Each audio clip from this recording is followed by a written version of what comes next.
দোলে রায় কিশোরী দোলে রাস বিহারী, ঝুলন দোলায় রাধার বংশীধারী।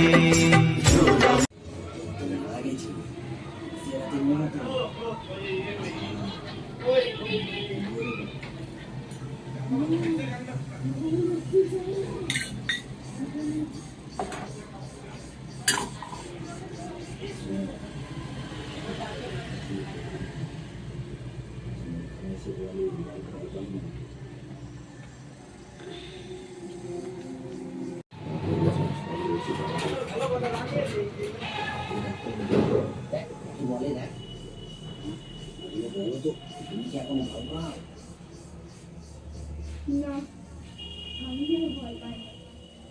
আমি এখন রাতে একাই ঘোরাতে যেতে পারি। শুনে ঠাকুমা যেন একটু চুপ করে গেল, আর কোনো কথা বলল না। এদিকে বাদল ওঝা মন্ত্র করতে আরম্ভ করলো। ঠাকুমার গাছ তৎপর করতে লাগলো। মন্ত্র করতে করতে একটা জ্বলন্ত কাঠ ছুঁড়ে দিল বস্তাটার উপর।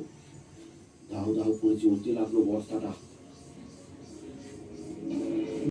বন্ধুরা, আজকে দোল পূর্ণিমা, তাই ঠাকুরের এখানে একটু ভোগ দিচ্ছি। দেখো কি কি বানালাম: খিচুড়ি, লাবড়া, লুচি, পায়েস আর চাটনি।